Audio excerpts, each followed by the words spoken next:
Hello बच्चों, चलिए प्रश्न देखते हैं। कौन सा कथन सत्य है? वाहिकाएं बहुकोशिकीय होती है, इनकी गुहा चौड़ी होती है। वाहिनिकाएं बहुकोशिकीय होती है, इनकी गुहा संकरी होती है।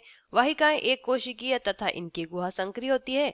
वाहिनिकाएं एक कोशिकीय होती हैं तथा इनकी गुहा चौड़ी होती है। अब यहाँ पे देख सकते हैं हम, चार कथन हमें दिए हैं। ठीक है, आइए जान लेते हैं पहले हमारे प्रश्न की मुख्य अवधारणा। हमारे प्रश्न की मुख्य अवधारणा है, हमें यहाँ पे बताना है कि इन सभी में से कौन सा कथन जो दिया है वो सत्य है। ये हमें प्रश्न में पूछा है। चार अलग अलग कथन दिए हैं। अगर हम प्रश्न को ध्यान से देखेंगे तो प्रश्न दिया है वाहिका, वाहिका और वाहिनिका, वाहिनिका के बारे में। वाहिका और वाहिनिका जो होती है, ये दोनों ही आपको देखने को मिलेगी किसमें? जाइलम के अंदर। दोनों ही किसमें पाई जाती हैं? जाइलम। जाइलम क्या होता है? जाइलम एक संवहनी ऊतक है। जाइलम एक संवहनी, संवहनी लिखेंगे, संवहनी ऊतक होता है। और ये संवहनी ऊतक किसका?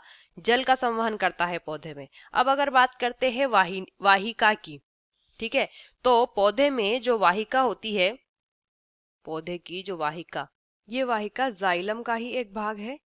जाइलम का ही एक भाग होती है। और इनकी गुहा जो होती है, यानी अंदर की जो गुहा होती है, वो संकरी होती है, यानी कि चौड़ी नहीं होती है।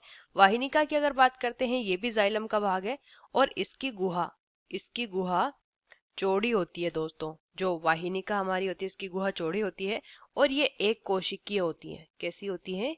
एक कोशिकीय ये होती है। साथ ही साथ ये लंबी नलिका जैसी दिखती है। लंबी नलिका जैसी आपको देखने को मिलेगी। अब अगर विकल्पों को हम देखते हैं, वाहिकाएं बहुकोशिकीय होती है, इनकी गुहा चौड़ी होती है। वाहिका की गुहा कैसी होती है? संकरी। तो ये तो कथन असत्य दिया है। वाहिनिकाएं बहुकोशिकीय होती है, जबकि वाहिनिका एक कोशिकीय होती है, ये कथन भी असत्य हो जाता है। फिर दिया है वाहिकाएं एक कोशिकीय होती है तथा इनकी गुहा संकरी होती है। तो जो वाहिकाएं होती है वो एक कोशिकीय नहीं होती है, वो बहुकोशिकीय होती है। तो ये भी कथन असत्य हो जाएगा। विकल्प डी देखिए, वाहिनिकाएं एक कोशिकीय होती है तथा इनकी गुहा चौड़ी होती है। ये वाहिनिका के बारे में बिल्कुल सही कथन दिया गया है। तो विकल्प डी हमारे प्रश्न का उत्तर हो जाएगा। आशा करते हैं आपको इस प्रश्न का उत्तर समझ आया होगा। धन्यवाद।